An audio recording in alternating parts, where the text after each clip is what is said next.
Assalamualaikum warahmatullahi wabarakatuh. Pada hari ini kita akan membahas mata kuliah Rekayasa Hidrologi dengan pokok bahasan hujan.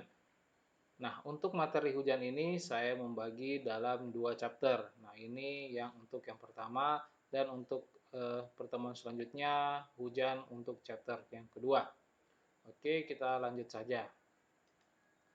Pendahuluannya. Presipitasi adalah turunnya air dari atmosfer ke permukaan bumi yang berupa hujan, hujan salju, kabut, embun, dan hujan es. Hujan berasal dari uap air di atmosfer sehingga bentuk dan jumlahnya dipengaruhi oleh faktor klimatologi seperti angin, temperatur, dan tekanan atmosfer. Jumlah air yang jatuh di permukaan bumi dapat diukur dengan menggunakan alat penakar hujan. Seperti apa? Contoh alatnya nanti kita akan lihat di slide selanjutnya. Hujan merupakan sumber dari semua air yang mengalir di sungai dan di dalam tampungan, baik di atas dan di bawah permukaan tanah. Tipe hujan. Hujan terjadi karena udara basah yang naik ke atmosfer mengalami pendinginan sehingga terjadi proses kondensasi. Nah, minggu lalu yang pertemuan sebelumnya kita telah bahas apa itu kondensasi.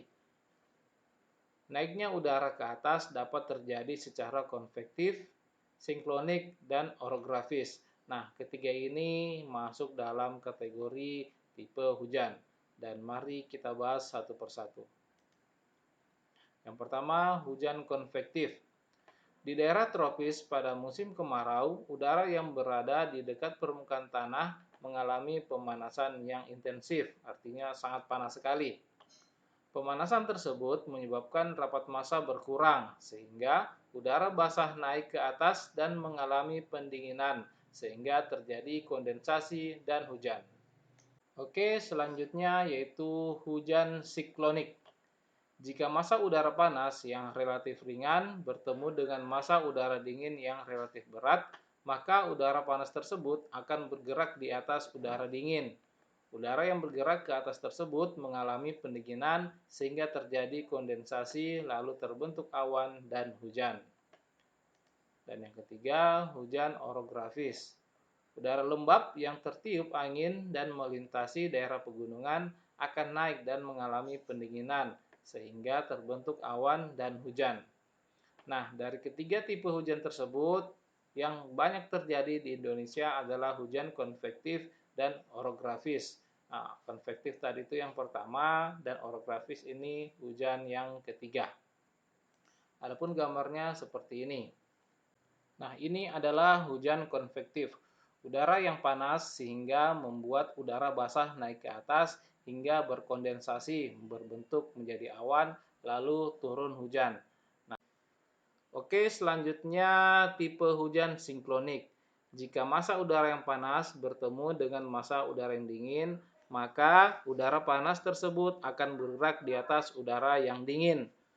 Udara yang bergerak ke atas tersebut akan mengalami pendinginan sehingga terjadi kondensasi dan berbentuk awan lalu turun hujan. Oke, selanjutnya untuk tipe hujan orografik atau orografis. Udara lembab yang tertiup angin dan melintasi daerah pegunungan akan naik dan mengalami pendinginan sehingga berbentuk awan dan turunlah hujan. Nah, ini adalah 3 gambar dari tipe-tipe hujan. Lanjut, parameter hujan. Jumlah hujan yang jatuh di permukaan bumi dinyatakan dalam kedalaman air, biasanya satuannya milimeter, yang dianggap terdistribusi secara merata pada seluruh daerah tangkapan air. Intensitas hujan adalah jumlah curah hujan dalam suatu satuan waktu, yang biasanya dinyatakan dalam milimeter per jam, milimeter per hari, milimeter per minggu, milimeter per tahun, dan sebagainya. Yang berturut-turut sering disebut hujan jam-jaman, harian, mingguan, bulanan, tahunan, dan sebagainya. Tabel 2.1 adalah keadaan hujan dan intensitas hujan menurut Suyono Sosrodarsono tahun 1985. Tabel tersebut menunjukkan bahwa curah hujan tidak bertambah sebanding dengan waktu. Jika durasi waktu lebih lama, penambahan curah hujan lebih kecil dibanding dengan penambahan waktu, karena hujan tersebut bisa berkurang ataupun berhenti. Nah, semakin panjang waktunya, apakah dia 1 jam, 2 jam, maka curah hujannya akan semakin mengecil, tidak semakin bertambah. Ketika semakin lama hujannya turun dan juga curah hujannya semakin banyak, bisa jadi akan terjadi banjir bandang. Bisa jadi mungkin juga kiamat karena hujannya tidak berhenti-berhenti seiring bertambahnya waktu. Jadi, hujan itu semakin bertambahnya waktu, maka curah hujannya juga akan semakin menurun. Jadi, berbanding terbalik. Nah, ini adalah tabel 2.1, keadaan hujan dan intensitas hujan. Keadaan hujan, intensitas hujan dalam satuan milimeter. Nah, untuk hujan sangat ringan, yaitu nilainya di bawah 1 mm per jam. Sementara untuk yang sangat ringan, 5 di bawah 5 mm per hari atau per 24 jam. Hujan ringan 1 sampai 5 mm per jam, sementara yang ini 5 sampai 20 mm per hari. Hujan normal 5 sampai 10 mm per jam, sementara yang sebelah kanannya 20 sampai 50 mm per hari dan seterusnya. Durasi hujan adalah waktu yang dihitung dari saat hujan mulai turun sampai berhenti, yang biasanya dinyatakan dalam jam. Intensitas hujan rata adalah perbandingan antara kedalaman hujan dan durasi hujan. Misalnya, hujan selama 5 jam menghasilkan kedalaman 50 mm, yang berarti intensitas hujan rata adalah 10 mm per jam. Jadi, untuk mencari intensitas hujan ratanya dengan membagikan kedalaman hujan yaitu 50 mm dan juga durasi waktunya 5 jam. Jadi, 50 dibagi 5 menghasilkan 10 mm per jam. Oke, selanjutnya demikian juga dengan hujan selama 5 menit sebesar 6 mm yang berarti intensitas hujan adalah 72 mm per jam. Nah, ini kita konversi dari menit menjadi jam, yaitu dengan cara 5 dibagi 60. Nah, itu 1 jam itu adalah 60 menit. Nah, 5 dibagi 60 menghasilkan 0,083. Setelah itu kita bagi dari 6 dibagi 0,083 sehingga menghasilkan 72, sekian milimeter per jam. Nah, silakan dicoba di rumah bagaimana hasilnya, cara mencarinya seperti bagaimana. Oke, selanjutnya pengukuran hujan. Di antara beberapa jenis presipitasi atau hujan, hujan adalah yang paling biasa diukur. Pengukuran dapat dilakukan secara langsung dengan menampung air hujan yang jatuh. Di Indonesia, pengukuran hujan dilakukan oleh beberapa instansi, di antaranya adalah Badan Meteorologi dan Geofisika, Dinas Pengairan Departemen Pekerjaan Umum, Dinas Pertanian, dan beberapa instansi lain, baik pemerintah dan swasta yang berkepentingan dengan hujan. Alat penakar hujan dapat dibedakan menjadi 2 macam, yaitu penakar hujan biasa dan penakar hujan otomatis, yaitu sebagai berikut. Yang pertama, alat penakar hujan biasa atau manual rain gauge. Alat ini ditempatkan di tempat terbuka yang tidak dipengaruhi pohon-pohon dan gedung-gedung yang ada di sekitarnya. Nah, kenapa harus di tempat terbuka? Karena bisa terhalangi daripada gedung-gedung dan pohon-pohon. Jadi dia harus di tempat yang terbuka. Jadi air hujan langsung masuk ke alatnya tanpa terkena dari pohon dan juga gedung-gedung. Nah, ini dia adalah gambar dari alat penakar hujan biasa. Air hujan yang jatuh pada corong akan tertampung di dalam tabung silinder. Dengan mengukur volume air yang tertampung dan luas corong akan dapat diketahui kedalaman hujan. Nah, dengan menggunakan alat ini kita hanya bisa mengukur kedalaman hujan. Kita tidak bisa mengukur kederasan hujan atau intensitas hujan, durasi atau lama waktu hujan, dan kapan terjadinya. Jadi hanya bisa untuk mengetahui kedalaman hujan, yang mana satuan kedalaman hujan adalah milimeter. Oke, untuk selanjutnya alat penakar hujan otomatis atau automatic rain gauge. Alat ini mengukur hujan secara kontinu sehingga dapat diketahui intensitas hujan dan lama waktu hujan. Ada beberapa macam alat penakar hujan otomatis, yaitu alat penakar hujan jenis pelampung, alat penakar hujan jenis timba jungkit, dan alat penakar hujan jenis timbangan. Nah, yang pertama, bagian A, alat penakar hujan jenis pelampung. Hujan yang jatuh masuk ke dalam tabung yang berisi pelampung. Jika muka air di dalam tabung naik, pelampung akan bergerak ke atas dan bersamaan dengan pelampung tersebut, sebuah pena yang dihubungkan dengan pelampung juga ikut bergerak. Gerakan pena tersebut memberi tanda pada kertas grafik yang digulung pada silinder yang berputar. Nah, ini dia gambarnya.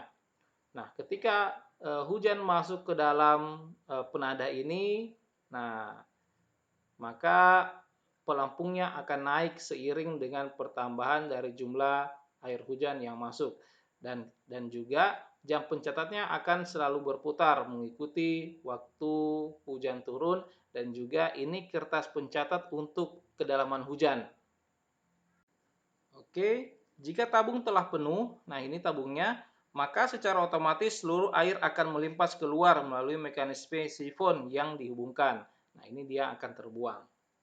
Jadi, ketika sudah penuh airnya dan sudah tercatat di sini kedalaman dan juga waktunya, maka ini akan terbuang lagi, terisi lagi, dicatat lagi, dan begitupun seterusnya. Oke, selanjutnya yang bagian B, alat penakar hujan jenis timba jungkit. Di bawah corong ditempatkan sepasang timba penakar kecil yang dipasang sedemikian sehingga jika salah satu timba menerima curah hujan sebesar 0,25 mm, timba tersebut akan menjungkit dan menumpahkan isinya ke dalam tangki. Gerakan timba akan menyebabkan bergeraknya pena pada lembaran kertas grafik yang dipasang pada suatu silinder dan berputar sesuai dengan putaran jarum jam. Nah, ini adalah alat penakar hujan jenis timba jungkit. Di bawah corong ditempatkan sepasang timba penakar kecil yang dipasang sedemikian rupa sehingga jika salah satu timbanya menerima curah hujan sebesar 0,2 mm, timba tersebut akan terjungkit dan menumpahkan isinya ke dalam tangki. Nah, ini dia tangkinya, ada dua.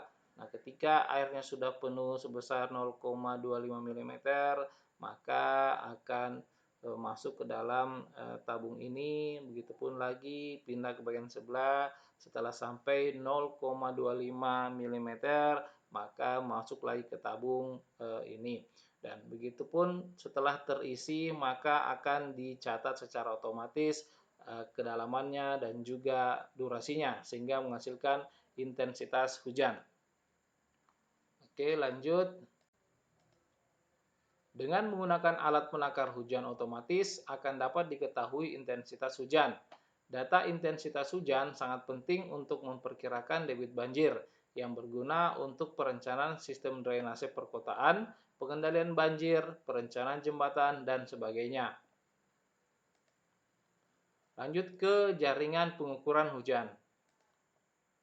Perencanaan jaringan stasiun pengukuran hujan sangat penting di dalam hidrologi karena jaringan tersebut akan memberikan besarnya takaran atau jumlah hujan yang jatuh di das atau daerah aliran sungai, seperti yang ditampilkan pada tabel 2.2 berikut. Nah, ini tabel 2.2 kerapatan jaringan stasiun hujan. Untuk daerah datar beriklim sedang, laut tengah, dan tropis, kerapatan jaringan minimum. Nah, ini dalam satuan kilometer bujur sangkar per stasiun. 600 sampai 900 km bujur sangkar per stasiun.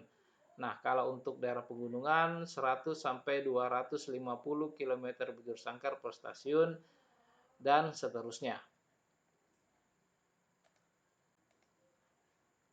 Berdasarkan prinsip statistik, jumlah optimum stasiun hujan dapat diperoleh dengan menggunakan persamaan sebagai berikut. N sama dengan CV per E pangkat 2, yang mana N adalah jumlah stasiun hujan. CV adalah koefisien variasi hujan didasarkan pada stasiun hujan yang ada. Sedangkan yang E adalah presentasi kesalahan yang diizinkan, apakah 5% ataupun 10%. Nah, untuk mendapatkan stasiun hujan ini, untuk mendapatkan nilai stasiun hujan, maka kita harus mencari dulu CV-nya, standar deviasinya, dan juga hujan raratanya. Nah, jadi untuk mendapatkan jumlah stasiunnya, yang pertama kita lakukan adalah mencari hujan rata dari setiap stasiunnya. Ini P, dan sini juga ada P pangkat 2. Nah, setelah kita mencari P ini, kita mencari lagi P pangkat 2. Setelah itu kita cari standar deviasinya, CV-nya, lalu N-nya atau jumlah stasiun yang diperlukan. Nah, ini dia penjelasannya. Dengan N adalah jumlah stasiun hujan, CV koefisien variasi hujan didasarkan pada stasiun yang ada, E adalah presentasi kesalahan yang diizinkan, hujan rata tahunan, N jumlah stasiun yang ada, P hujan rata dari N stasiun, sementara ini adalah sigma kecil, standar deviasi. Nah, kita masuk ke contoh 1. Di dalam suatu das terdapat 3 buah stasiun hujan. Hujan rata tahunan di 3 stasiun tersebut berturut-turut adalah 1800, 2200, dan 1300 mm. Tentukan jumlah optimum stasiun hujan di das tersebut jika kesalahan yang diizinkan sebesar 10%. Nah, ini kita ingin mencari tahu apakah dengan menggunakan 3 buah stasiun hujan apakah bisa menghitung dengan baik untuk jumlah hujan rata di 3 stasiun ini. Nah, rumusnya tadi sudah ada. Nah, ini adalah langkah-langkah pengerjaannya. Penyelesaiannya menghitung hujan rata. Nah, P-nya dulu yang kita cari. Nah, rumusnya P sama dengan sigma P per N. Nah, ini tadi ada 3 stasiun, 1800 tambah 2200 tambah 1300 dibagi 3, menghasilkan 1767 mm. Nah, setelah P ini kita cari lagi P pangkat 2. Nah, P pangkat 2 sama dengan semua dikuadratkan semua. Sigma P kuadrat per N. Nah, 1800 pangkat 2, 2200 pangkat 2, tambah 1300 pangkat 2 dibagi 3, sama dengan 3.256.667 mm. Nah, selanjutnya kita cari standar deviasinya, yang mana rumusnya adalah N per N kurang 1. P pangkat 2, nah P pangkat 2 itu ini, P pangkat 2 dikurang P, yang P ini yang sebelumnya. Nah, itu P kita kuadratkan. Setelah itu ini ada pangkat 1/2. Nah, pangkat 1/2 ini sama dengan akar. Jadi setelah kita dapatkan semuanya ini, kita akarkan. Nah, nilainya seperti ini. Tadi stasiunnya ada 3. N-nya itu ada 3. 3/2. Karena 3 dikurang 1 sama dengan 2. Nah, ini tadi kita temukan P pangkat 2-nya adalah ini 3.256.667 dikurang untuk P ini P pangkat 2 1767 pangkat 2. Nah, setelah ini kita dapatkan, maka kita akarkan karena ini 1/2 adalah kode untuk akar. Nah, setelah kita akarkan, maka didapatkanlah nilai 449 mm. Nah, CV sama dengan 100. Tadi rumusnya ini 100 standar deviasi per P sama dengan 100 dikali 449. Nah, ini tadi 449 dibagi 1767 menghasilkan 25,4. Nah, yang terakhir N adalah CV, ini dia CV-nya, dibagi sama E, sama dengan 25,4/10. Nah, ini tadi faktor koreksinya itu hanya 10% saja. Nah, 25 dibagi 4 dibagi 10, Setelah itu kita kuadratkan sehingga mendapatkan nilai 6,45. Nah, ini dibulatkan ke atas. Jadi jumlah stasiun hujan yang diperlukan adalah 7 buah. Diperlukan tambahan 4 buah stasiun hujan lagi. Oke, saya rasa sekian saja materi untuk hari ini untuk pokok bahasan hujan. Nah, ini adalah chapter pertama. Nanti tunggu lagi untuk chapter kedua masih dengan judul yang sama yaitu hujan. Oke, saya rasa sekian saja yang bisa saya sampaikan pada hari ini. Lebih dan kurangnya mohon dimaafkan. Mudah-mudahan berguna bagi kita semua, terutama lagi buat saya pribadi. Wassalamualaikum warahmatullahi wabarakatuh.